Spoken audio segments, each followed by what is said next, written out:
부활의 말씀은 고린도전서 15장 1절부터 11절까지의 말씀입니다. 하나님의 말씀을 경청해 주시기 바랍니다. 형제들아, 내가 너희에게 전한 복음을 너희에게 알게 하노니 이는 너희가 받은 것이요 또 그 가운데 선 것이라. 너희가 만일 내가 전한 그 말을 굳게 지키고 헛되이 믿지 아니하였으면 그로 말미암아 구원을 받으리라. 내가 받은 것을 먼저 너희에게 전하였노니 이는 성경대로 그리스도께서 우리 죄를 위하여 죽으시고 장세 지낸 바 되셨다가 성경대로 사흘 만에 다시 살아나사 게바에게 보이시고 후에 12 제자에게와 그 후에 500여 형제에게 일시에 보이셨나니 그 중에 지금까지 대다수는 살아있고 어떤 사람은 잠들었으며 그 후에 야고보에게 보이셨으며 그 후에 모든 사도에게와 맨 나중에 만삭되지 못하여 난 자 같은 내게도 보이셨느니라. 나는 사도 중에 가장 작은 자라. 나는 하나님의 교회를 박해하였으므로 사도라 칭함 받기를 감당하지 못할 자니라. 그러나 내가 나 된 것은 하나님의 은혜로 된 것이니 내게 주신 그 은혜가 헛되지 아니하여 내가 모든 사도보다 더 많이 수고하였으나 내가 한 것이 아니요 오직 나와 함께 하신 하나님의 은혜로라. 그러므로 나나 그들이나 이같이 전파하매 너희도 이같이 믿었느니라. 아멘. 오늘 하나님의 말씀은 마태복음 28장 1절로 10절까지의 말씀입니다. 마태복음 28장 1절로 10절까지 우리 같은 마음으로 28장 1절부터 10절까지 함께 봉독토록 합니다. 안식일이 다 지나고 우리 같이 한번 읽습니다. 안식일이 다 지나고 안식 후 첫날이 되려는 새벽에 막달라 마리아와 다른 마리아가 무덤을 보려고 갔더니 큰 지진이 나서 주의 천사가 하늘로부터 내려와 돌을 굴려내고 그 위에 앉았는데 그 형상이 번개 같고 그 옷은 눈같이 희건을 지키던 자들이 그를 무서워하며 떨며 죽은 사람과 같이 되었더라. 천사가 여자들에게 말하여 이르되 너희는 무서워하지 말라. 십자가에 못 박히신 예수를 너희가 찾는 줄을 내가 아노라. 그가 여기 계시지 않고 그가 말씀하신 대로 살아나셨느니라. 와서 그가 누우셨던 곳을 보라. 또 빨리 가서 그의 제자들에게 이르되 그가 죽은 자 가운데서 살아나셨고 너희보다 먼저 갈릴리로 가시나니 거기서 너희가 배우리라 하라. 보라, 내가 너희에게 일렀느니라 하거늘 그 여자들이 무서움과 큰 기쁨으로 빨리 무덤을 떠나 제자들에게 알리려고 다름질할세 예수께서 그들을 만나 이르시되 평안하냐 하시거늘 여자들이 나아가 그 발을 붙잡고 경배하니 이에 예수께서 이르시되 무서워하지 말라. 가서 내 형제들에게 갈릴리로 가라. 거기서 나를 보리라 하시니라. 아멘. 사도행전 1장 8절 말씀입니다.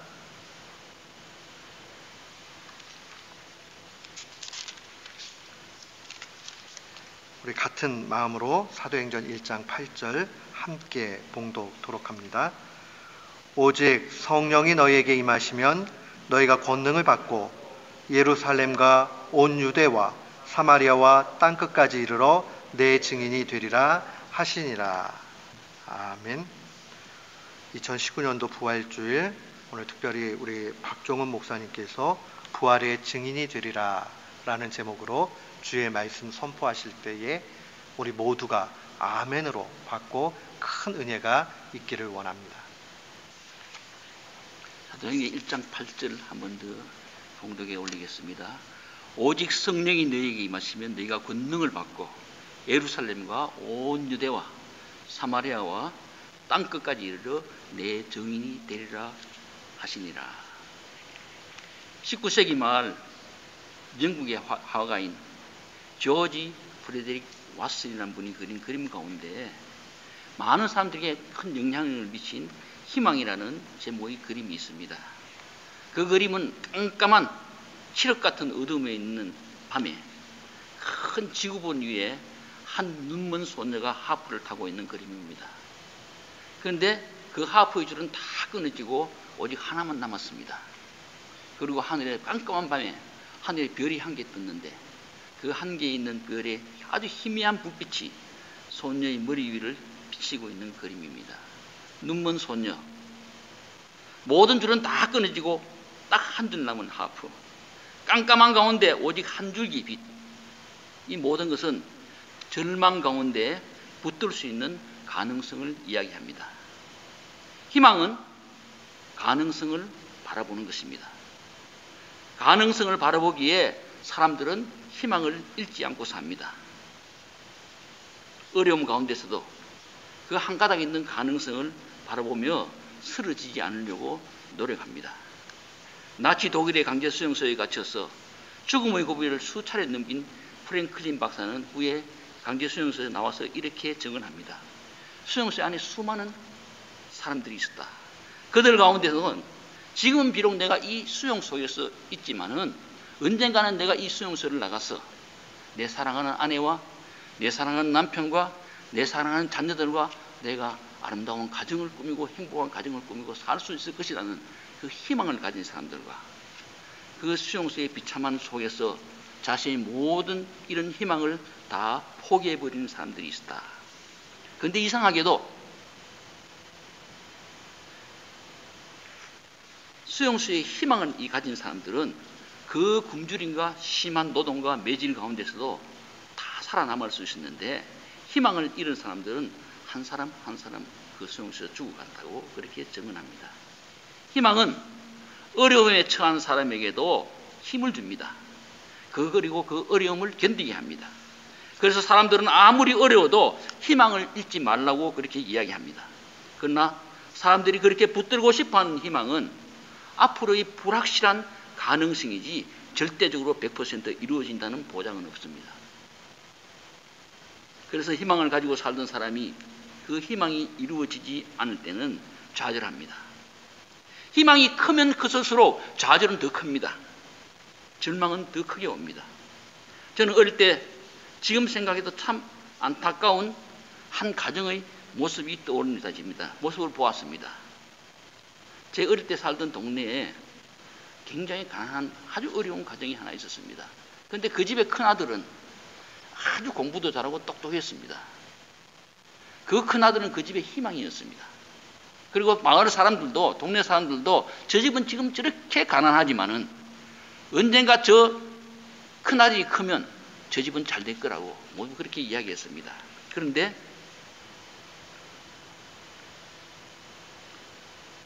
어느 여름에 그 큰아들이 그때 유행하던 뇌암에 걸려서 죽었습니다. 그 집의 희망이 사라졌습니다. 큰아들을 잃은 그 집은 절망에 빠지고 풍지박한 났습니다. 공부를 잘하는 그 동생들도 그 형이 죽고 난 후에 아주 방탕하게 되어서 술 먹고 매일 싸우고 그리고 파출소에 끌려가던 것을 저는 보았습니다.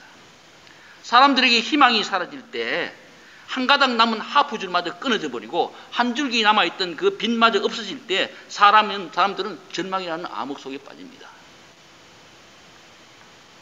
예수님 당시 이 나라는 너무나 비참한 상태에 있었습니다.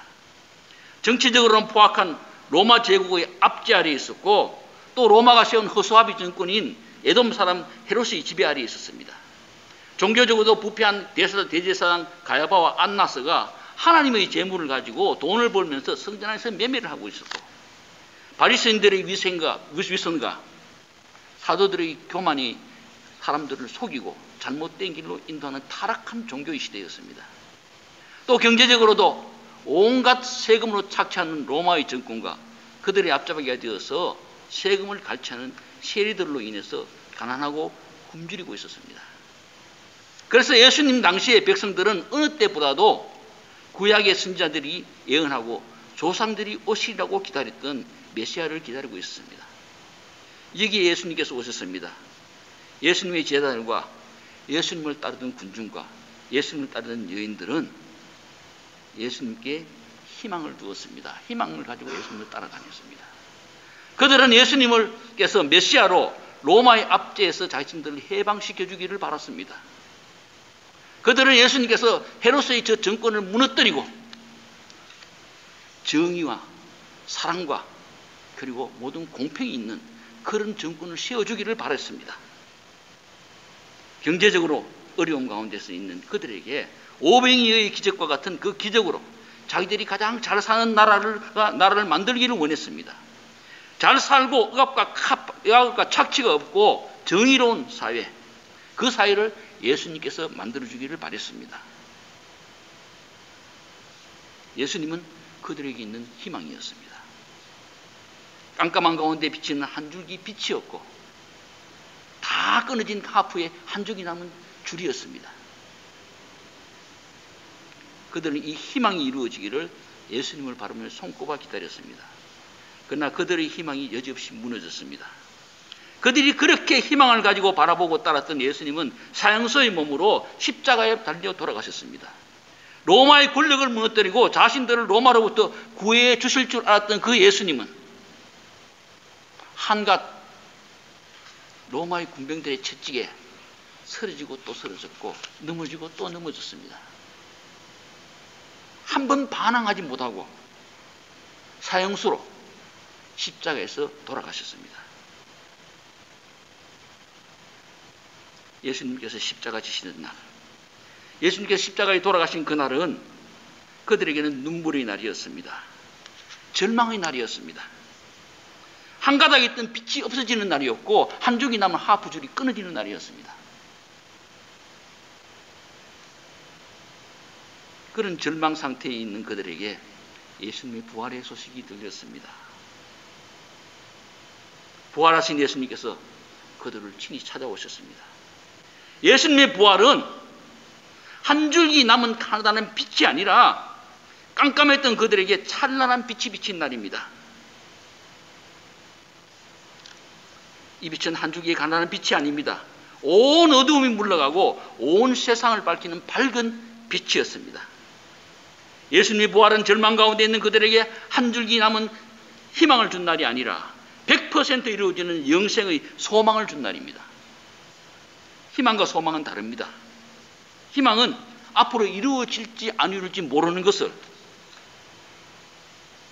바라보는 것이라면 소망은 지금 현재 제가 이 자리에서 설교하고 있는 것보다 더 확실하게 앞으로 100% 이루어지는 것을 바라보는 것입니다.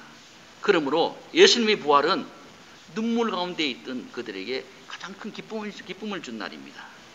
눈물이 변하여 웃음이 되고 근심이 변하여 기쁨이 되고 통곡이 변하여 찬송과 노래가 된 날입니다. 절망과 폐함이 변하여 소망과 승리를 준 날입니다. 죽음을 이기시고 예수님 부활하심으로 메시아는 정치적인 해방이나 경제적인 부유함을 주는 메시아가 아니라 어둠의 세력인 사탄을 깨뜨리고 죄악을 물리치시고 죽음을 이기시고 우리에게 영원한 생명을 주시는, 우리에게 영원한 영생을 주시는 메시아이심을 보여주신 날입니다.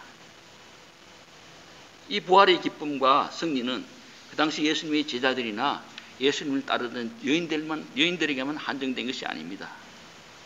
아담의 범죄로 말미암아 사망이 이 세상에 들어온 이후로 이 땅 위에 산 모든 인류의 죽음에 대한 절망이, 그 절망을 영생의 소망으로 바꾸어 주시고 모든 눈물을 씻어 주신 날입니다.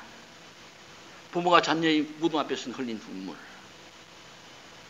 자녀가 부모의 죽음 앞에서 늘 흘린 눈물, 형제가 형제를 위해서 흘린 눈물, 자매가 자매를 위해서 흘린 눈물, 남매가 남매를 위해서 흘린 눈물, 친구가 친구를 위해서 무덤 앞에서 죽음 앞에서 흘린 그 눈물들을 다 씻어주신 날입니다. 사망아 너희 이기는 것이 어디 있느냐, 사망아 너희 쏘는 것이 어디 있느냐. 사망이 쏘는 것은 죄요 죄의 권능은 율법이라. 우리 주 예수 그리스도로 말미암아 우리에게 이김을 주시는 하나님께 감사하노라고 우리가 담대히 말할 수 있게 해주신 날입니다. 부활절은 죽음 너머에 새로운 생명이 있음을 보여주신 날입니다. 부활절은 예수님만 죽음을 이기시고 다시 사심으로 끝난 날이 아니었습니다. 부활의 첫 열매가 되신 예수님을 따라 우리도 다시 사는 부활의 소망을 주신 날입니다. 예수님 친히 말씀하셨습니다. 내가 사니 너희도 또한 살리라. 내가 진실로 너희에게 이르노니 내 말을 듣고 또 나를 보내신 이를 믿는 자는 영생을 얻었고 심판에 이르지 아니하나니 사망에서 생명으로 옮겼느니라. 이제 그리스도께서 죽은 자 가운데서 다시 살아 잠자는 자의 첫 열매가 되었도다. 아담으로 말미암아 모든 사람이 죽었으나 그리스도로 말미암아 모든 사람이 살리라고 성경은 우리에게 지금도 말씀해 주고 계십니다. 부활절이야말로 사망과 무덤의 군세를 깨뜨린 생명의 승리의 날입니다. 예수님 십자가에 돌아가실 때 사탄은 자기가 승리한 줄 알았습니다.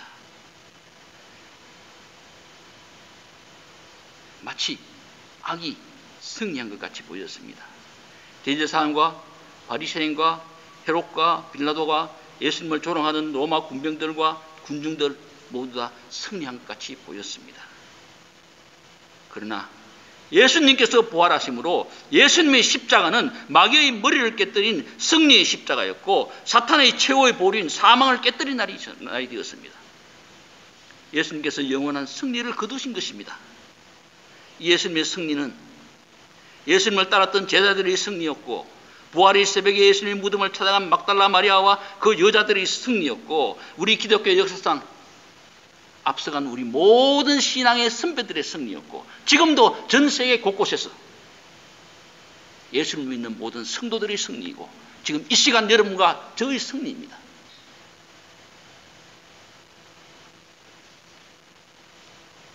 그래서 사도 바울은 에베소서 2장 1절에 너희 허물과 죽었던 너희를 살리셨도다고 말씀하셨습니다. 또 2장 4절과 5절에는 긍휼이 풍성하신 하나님이 우리를 사랑하신 그 큰 사랑으로 인하여 허물로 죽은 우리를 그리스도와 함께 살리셨다고 말씀하십니다. 예수님께서 사셨으므로 우리도 살았습니다. 예수님께서 부활하셨으므로 우리도 부활합니다. 예수님의 무덤이 빈 무덤이므로 우리의 무덤도 앞으로 빈 무덤이 될 것입니다.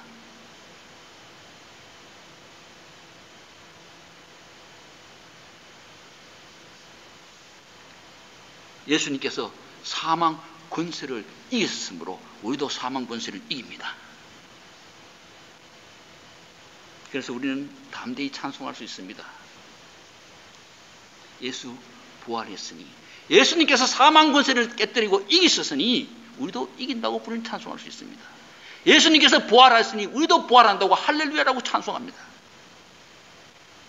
만민 찬송하여라 할렐루야. 천사들이 즐거워 할렐루야.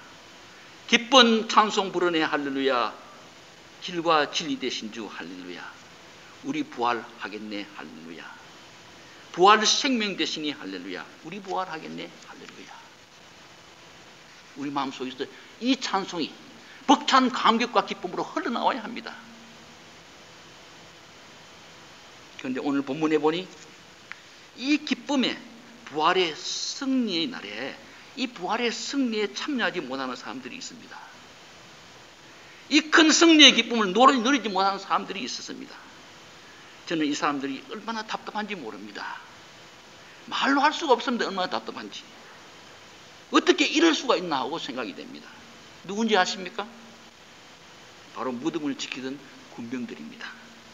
그들은 예수님의 부활의 현장에 가장 가까이 있었던 사람들입니다. 천사가 하늘에서 내려와 무덤에 돌을 굴러내고 그 위에 앉은 것을 본 사람들입니다. 오늘 본문 2절과 3절에 보면 큰 지진이 나며 주의 천사가 하늘로서 내려와 그 위에 앉았는데 그 옷은 눈과 같이 희그늘. 수직하던 자들이 저를 무서워하여 떨며 죽은 자 같이 되었다라고 말씀하십니다. 그들은 예수님의 부활의 현장에 누구보다 가장 가까이 있었던 사람들입니다. 그들은 확실히 예수님의 부활이 정인이 될 수 있었던 사람들입니다. 그러나 그들은 부활의 이 기쁨에, 이 승리의 이 기쁨에 참여하지 못했습니다. 부활의 정인이 되지 못했습니다. 대사관과 장로들의 돈을 받고 거짓말하는 거짓증인이 되었습니다. 그들은 예수님의 부활을 보았고 누구보다도 먼저 알았습니다. 그러나 보고 알았다는 사실만으로 믿는다고는 할 수 없습니다. 그들은 예수님의 부활의 현장에 있었지만 돈을 받고 거짓증인이 되었습니다. 또 대제사장과 장로들을 봅니다.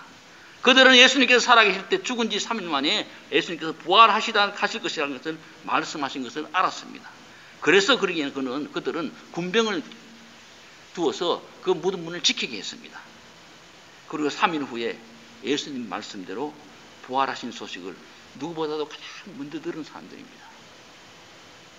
군병들이 예수님의 부활 사실을 그들에게 가장 먼저 알렸습니다. 그러나 그들은 돈으로 군병들을 매수하고 거짓 소문을 내게 했습니다. 그리고 제자들을 생각해 봅니다. 처음 부활의 소식을 듣고 부활하신 예수님을 만난 제자들은 그 제자들에게 이 예수님의 부활은 처음에는 그들에게 절망에서 소망으로 바꾸는 어둠에서 찬란한 빛으로 나오는 사건으로 보이지 않습니다. 그들의 눈물이 그치고 그들의 마음 그친 곳에서 솟아나는 말할 수 없는 기쁨, 이 기쁨이 그들에게 처음부터 있었던 것은 아닙니다. 그들이 목숨을 걸고 예수님은 부활하셨다고 외칠 수 있는 담대함도 그들에게 없었습니다. 그들의 믿음은 흔들리는 믿음이었습니다. 정말할까 하는 의문도 있었습니다. 그래서 그들은 부활하신 예수님을 보고도 디베라 바다로 옛날 자기 직업을 찾아서 고기 잡으러 갔습니다.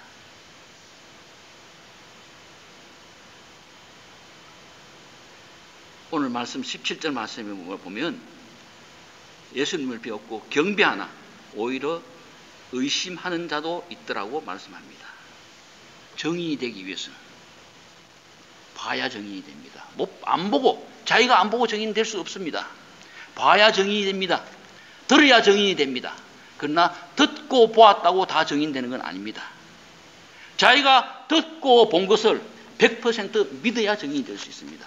믿되 그냥 믿는 것이 아닙니다. 목숨을 걸고 믿어야 정인이 됩니다. 정인 잘못하면 죽습니다. 목숨을 걸고 믿어야 정인입니다. 목숨을 걸고 믿는다고 다 정인된 건 아닙니다. 자기가 100% 믿고 있는 것을 말해야 정인입니다. 내가 믿고는 있는데 가만히 앉아있으면 정인이 아닙니다. 앞에 나가서 말해야 정인입니다.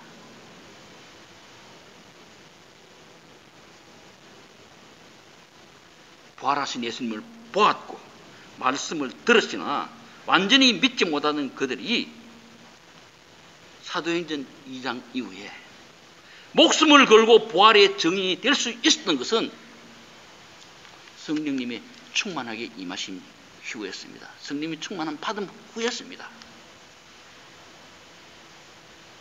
그들이 예수님의 부활을 증거하기 위하여 목숨을 바치는 강한 믿음으로 바뀌고 예수님의 부활을 생각할 때마다 마음속에 솟아나는 기쁨을 견딜 수 없어. 너희가 십자가에 못 박아 죽인 그 예수님은 죽음을 이기시고 부활하셨다고 로마의 군병의 창칼 앞에서도 헤로당 앞에서도 대제사장 앞에서도 바리새인들 앞에서도 판에들인 공회원 앞에서도 그렇게 담대하게 외칠 수 있었던 것은 바로 사도행전 2장의 오순절 다락방에 성령님의 충만함을 받은 후였습니다. 예수님의 부활은 깜깜한 밤 같은 우리 인생에게 온 세상을 밝혀주는 찬란한 태양이었습니다. 슬픔의 눈물을 씻겨주시고 말로 표현할 수 없는 기쁨을 우리에게 주신 날입니다. 죽음의 절망에서 영생의 소망을 주는 날이었습니다.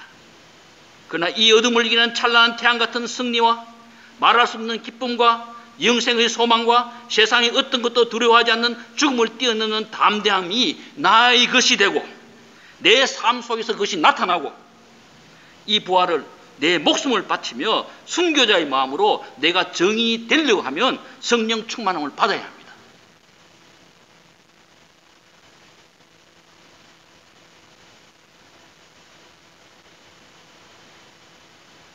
성령님께서 의심하던 제자들을 100% 믿게 했고 성령님께서 겁 많던 제자들을 목숨을 걸고 예수님의 부활을 증인하는 증인이 되게 했습니다.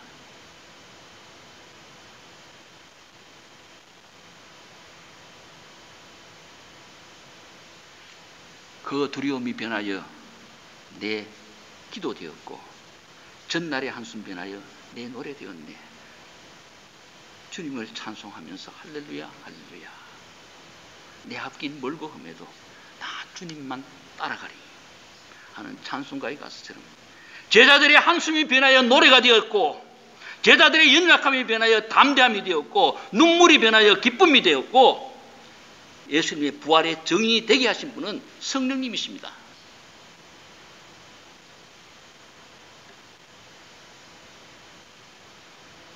우리도 이 목숨을 건 증인이 되려면 성령 충만함을 받아야 합니다. 이것은 내가 보았다고 되는 것 아닙니다. 내가 들었다고 되는 것도 아닙니다. 내 이성적인 판단으로서 내 이성적인 생각으로서 맞다고 동의한다고 되는 것도 아닙니다. 성령의 충만함 받은 제자들은 예수님 말씀에 순종했습니다. 예수님께서 예루살렘을 떠나지 말라고 했습니다. 그 당시 예루살렘은 제자들에게 가장 살벌한 곳이었습니다. 제자들을 잡으려고 하는 로마 군병들이 있었고 유대 군병들이 있었고 헤롯 왕이 있었고 제자들을 잡으려고 하는 대사관과 사두개인과 바리새인들이 있었습니다. 그러나 그들은 예수님 말씀에 순종해서 예루살렘 떠나지 않았습니다. 그리고 그들은 예수님께서 약속하신 성령님을 간구하며 기다렸습니다. 그리고 성경은 말씀합니다. 그들이 함께 모여 전혀 기도에 힘쓰니라. 성령 충만함을 받기 위해서 먼저 예수님 말씀에 순종해야 합니다. 성령 충만함 받기 위해서는 성령님을 간절히 기다리며 간구해야 합니다. 성령 충만함 받기 위해서는 전혀 기도에 힘써야 합니다. 그들이 이렇게 순종하면서 성령님을 기다리면서 그들이 기도할 때 성령님은 그들에게 충만하게 임하셨습니다. 사도행전 1장 8절에 말씀하십니다. 너희가 오직 성령이 너희에게 임하시면 너희가 권능을 받고 예루살렘과 온 유대와 사마리아와 땅까지 이르는 내 증인이 되리라. 여기서 우리 한 가지 주의해야 볼 것이 있습니다. 증인이 되라는 명령행위 아닙니다. 되리라는 필연행위입니다. 만약에 증인이 되라는 명령행위 같으면 내가 그것을 거절할 수도 있습니다. 그러나 되리라는 것은 필연적입니다. 성령 충만함 받으면 권능 받습니다. 성령 충만함 받으면 정이 됩니다.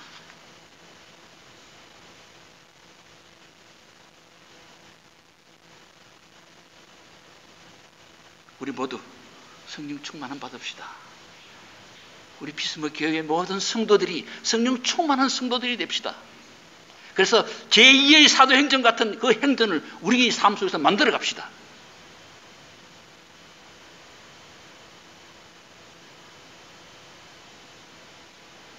성령 충만함 받은 120 성도들이 가졌던 부활의 소망, 부활의 기쁨을 가지고 부활의 정인이 됩시다.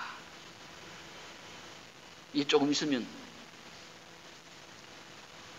경치가 참 바깥 풍경이 참 아름다울 것입니다. 아직까지 완전한 봄이 오지 않았기에 꽃도 아직 덜 피고 잎사귀도 덜 푸른데 조금 있으면 참 아름답습니다. 저는 가을 풍경보다 저는 봄 풍경을 더 좋아합니다.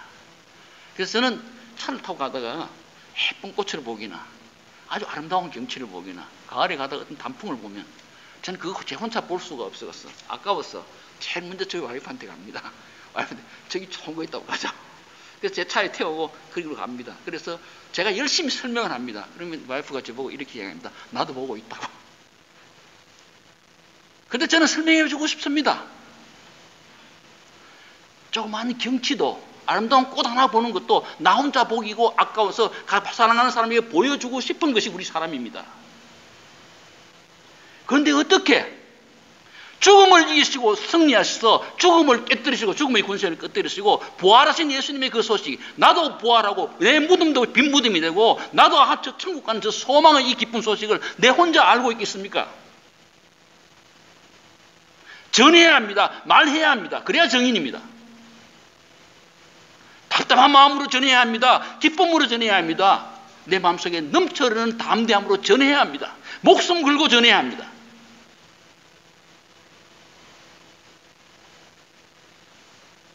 우리 모두 성령 충만함 받은 초대교회 120성도 같이 우리 성령 충만함 받읍시다. 말씀에 순종합시다. 그리고 성령님 기다리면서 간구합니다. 간절히 주님 앞에 기도합시다. 그래서 우리 모두 성령 충만함 받아서 이 부활의 소망의 기쁨을 가지고 담대한 믿음으로 우리 모두 우리 예수님의 부활의 정인, 그 정인이 되는 우리 모두가 되시기를 주님 이름으로 축원합니다. 함께 기도드리겠습니다. 아버지 하나님 감사합니다. 우리 주님 무덤 문 여시고 죽음을 이기시고 부활하셨습니다. 그 부활의 기쁜 소망 우리에게 주심을 감사합니다. 주님께서 부활하지 않으셨다면 어떻게 우리가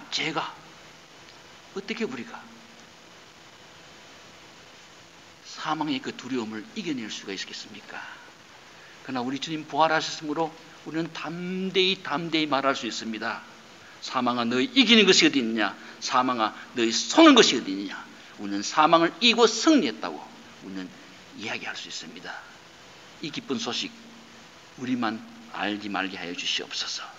이 기쁜 소식 내 목숨 걸고 내 마음 깊은 곳에 담대하게 전할 수 있게 해 주시옵소서.